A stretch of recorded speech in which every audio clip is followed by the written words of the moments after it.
Hi there. Today we're going to talk about conquering a new dance step because over the last couple of months, actually, we've been talking about conquering codependency using this Karpman triangle, or I call it the destructive dance triangle. And we've looked at each of these positions, the rescuer, the victim, and the persecutor. And we've talked about them in depth. And we've also looked at how each of us play all three of these roles, both in our unhealthy and destructive relationships, as well as in our own heads. When you're dancing in any of these three roles, I want you to understand that you're always ending up being a reactor rather than an owner. You'll react to the other person in the triangle, and you'll react to the situation or circumstances you're in. So the question I want you to think about today is, are you reacting because of the other person and because of the situation you're in? Or are you reacting because of something that's happening in you? Now, I'll follow up with that question in just a minute. But I just want to let you know in this video, I'm going to give you some steps to get out of and stay out of this triangle. Because each of the positions in this triangle are unhealthy and destructive. And so the first step to get out of the triangle is you have to know you're in it. And so right now, ask yourself this question. Are you mostly the victim, the persecutor, or the rescuer? And in your reaction to other people in your life who play other roles, you often switch roles. And you do this even if it's all in your own head. For example, if I'm sort of feeling sorry for myself, I'm kind of playing the victim role in my own head, I might have reacted to that awareness with shame or disgust at myself, and I move into the persecutor role in my own head. Oh, you're just being a baby. What's wrong with you? You know better than this. Cut it out. So if we want to break free of this destructive dance, whether it's on the inside like mine is or sometimes, or on the outside in our relationship with another person, we have to not only know where we are, but we have to know why we switch and why we move into another role. Because if we don't know, we'll just keep going round and round, switching positions, but not really getting any healthier. For example, many women who have been in the role of victim and rescuers for a long, long time, when they start to wake up, maybe in Conquer, maybe in some of the core classes that I start or something like that, or in another opportunity, they start to feel stronger, but they also start feeling angry. And they say goodbye to their victim and rescuer role, but then reactively move into the persecutor role instead of moving into core strength. And that may feel a whole lot better to you in the short run, but trust me, it's not any healthier. And so our first key point is if you want to get out of the destructive dance, you need to understand your orientation. Which orientation are you because viewpoint rules. Let's unpack this for a minute. Jesus says in Matthew 6:22 and 23, your eye is a lamp that provides light for your body. When your eye is good, your whole body is filled with light. But when your eye is bad, your whole body is filled with darkness. And if the light that you think you have is actually darkness, how deep that darkness is. In other words, as I've taught you many times before, how we see something affects everything. How you think about something affects how you feel about it, as well as the decisions and the choices that you make. For example, if you traditionally look at life from a victim point of view or a victim orientation, then you will think thoughts like, there's nothing I can do. Poor me. I can't believe this is happening to me. It's not fair. And when you think those kind of thoughts, what do you feel? Helpless, hopeless, angry, sad, defeated, voiceless? And when you feel those kind of feelings and think those kind of thoughts, what choices do you tend to make about the problem you're in? What decisions do you see that you have if you stay in that orientation or that viewpoint? None, because there's nothing you can do as a victim, so why bother? You don't even see that you have choices or alternatives. Maybe another way of looking at it is many of you live with a very negative Eeyore kind of husband who's chronically complaining that life, you, God, the kids, his job, they're all making his life miserable. Of course, it has nothing to do with him. He's not an owner, he's a victim. And he thinks like a victim, and he feels like a victim, and he reacts like a victim. And he doesn't see he has any choices.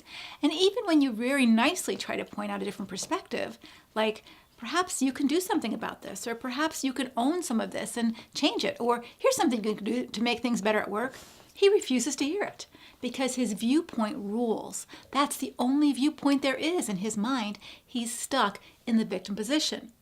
Or maybe he may temporarily react to your attempts to rescue him by switching into the persecutor role and start blaming you, attacking you, or just making fun of you to get you to shut up and to stop asking him to take responsibility for himself. On the other hand, if you look at life from an owner point of view, like we've talked about, then even if you actually are a victim of injustice or unfair treatment or tragic circumstances, as well as grieving about that, which you would do, you will also begin to think thoughts like, well, what can I learn from this? Or what do I need to do to solve this problem right now? Or how can I grow from this? Or what lessons is this problem trying to teach me? And when you think those kind of thoughts, what kind of feelings do you have?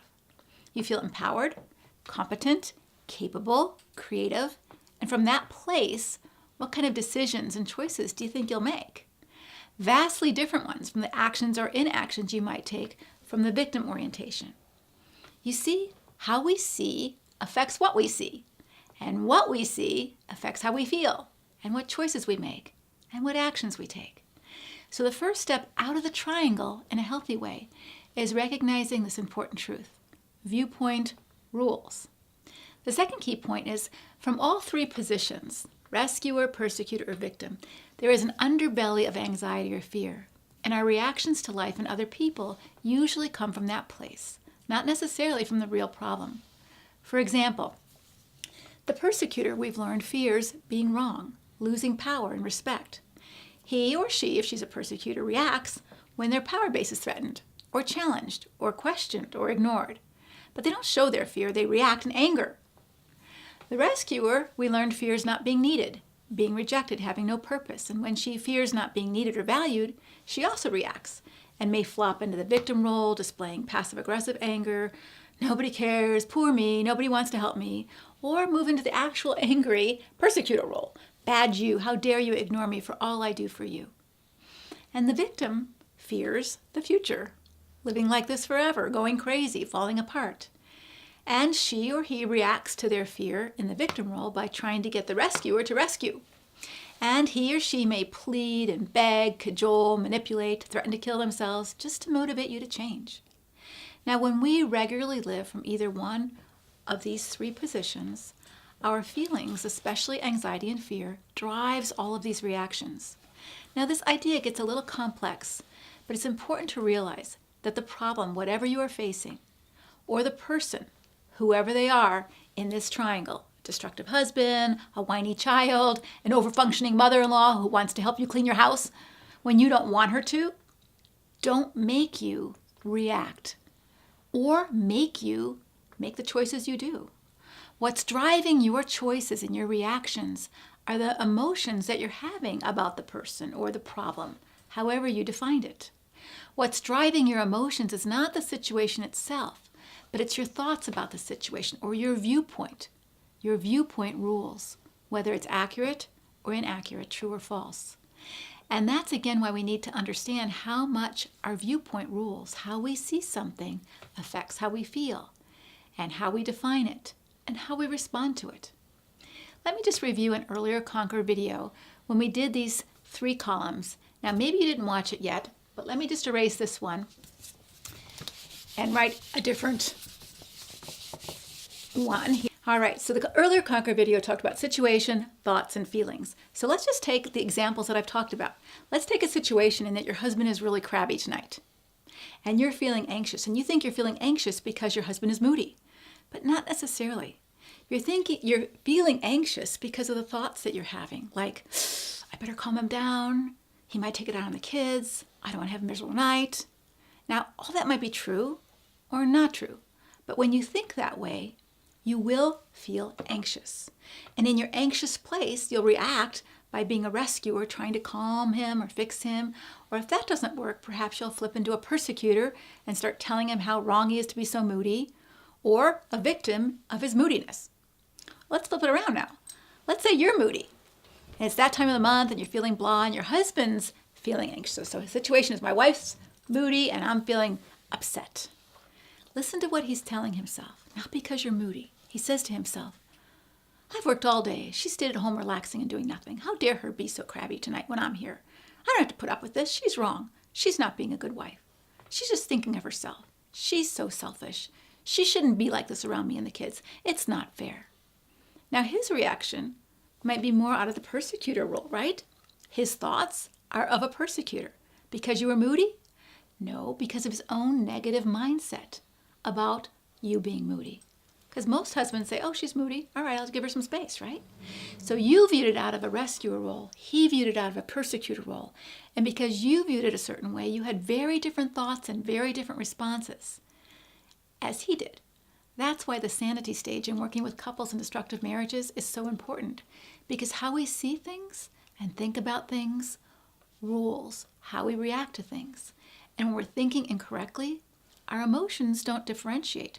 For example, a paranoid person walks into a room and they feel afraid. Why? Because they're thinking that the room is being bugged with radio receivers that can read his mind.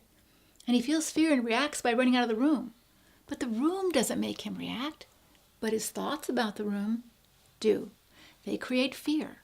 Now, we know his thoughts aren't true, but he believes them. And because he believes them, he feels real fear. Now, let's just use a different situation so you really get the hang of this.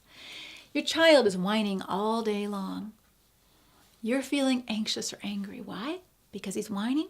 Not necessarily, but because of your thoughts about him whining. For example, one mom might think, oh, he's being a baby. He's too old for this. I'm sick of hearing him whine. What's wrong with him?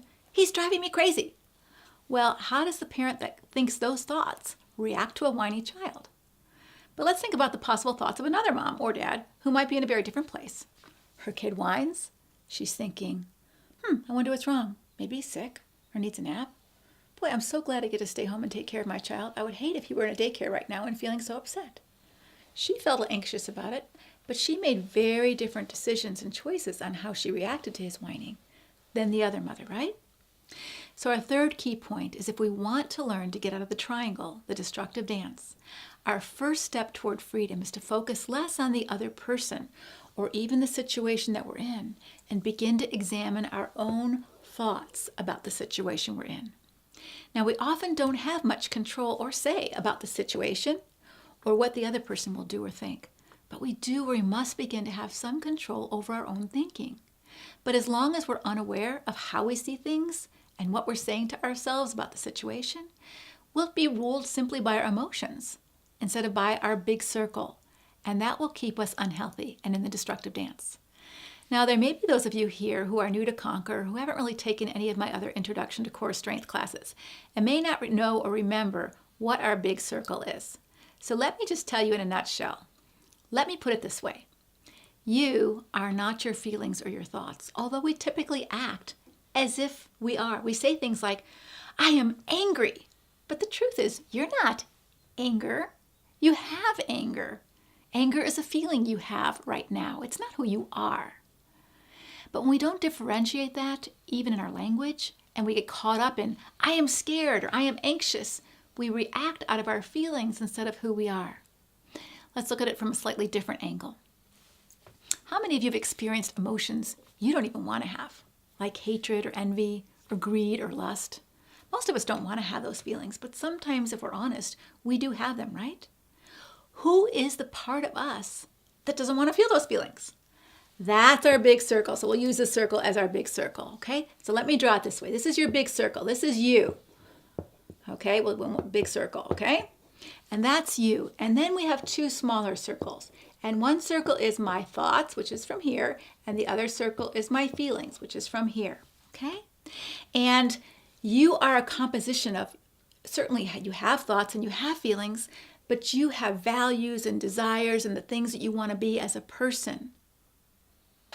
And when you continue to dance around the Karpman triangle again and again, what you're doing is you're reacting out of these small circles, not who you want to be. And then later you reflect on what happened and you feel bad because you didn't do things like you wanted to have done them, and you're not handling things as you wanted to in your Burke circle, and you feel bad about yourself because you were just reacting, and you feel disappointed. Now, granted, there are some people who don't have a very moral or conscientious big circle. The Bible calls them evil or foolish. They don't have regrets about the decisions they make and the reactions they've had and the actions they've took or the pain they've caused other people. But that's not you, or you would not have joined Conquer. So for this next week, I want you to be especially conscious of the thoughts you have when you're provoked or irritated or anxious or angry, hurt or frustrated. I want you to first define the situation. You have your feelings. You already know what you're feeling: irritated, upset, cranky, and then write down all of your automatic negative thoughts. Don't screen them, don't censor them. I'm not going to read them.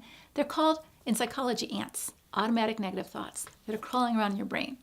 Psalm 55:2 says, "My thoughts trouble me and I am distraught."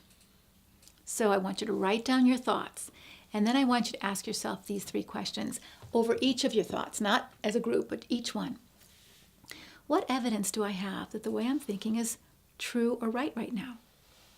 You see, ladies, if we're to live in core strength, we're committed to truth, right? That's the first step out of the triangle, taking every thought captive to the obedience of Christ. What evidence do I have that my thoughts are true? The second question I want you to ask yourself is there another way of looking at this situation or this person? For example, remember the mother-in-law rescuer and me feeling like a victim of her rescuing? And from that viewpoint, I have no choices but to let her run around and clean my house, brooding even when I don't want to because I'm a victim of her. But another way of looking at it is perhaps she means well and she wants to help and she sees things that need to be done and wants to do them. But also perhaps that I need to learn how to speak up and set boundaries and say, no, thank you for your kindness, but not let her do it. Instead of silently brooding like a helpless victim or flipping out and accusing her of being a meddler as an angry persecutor. I stay out of the triangle by staying in core, being responsible for myself and respectful toward others without dishonoring myself. And the third question I want you to ask yourself about your thoughts is if they're true, and your child is whining excessively and wearing you down, or your husband is likely to blow up at you if you confront his moodiness, or your mother-in-law is manipulative and just wants to nose around your house and take over your role, if all that's true, what does that mean? I mean, what does it really mean? So put that new situation, my mother-in-law is moping around my house, snooping around my house, and what thoughts are you having about it? And what are the thoughts, or how are you feeling? What are the thoughts you have about that?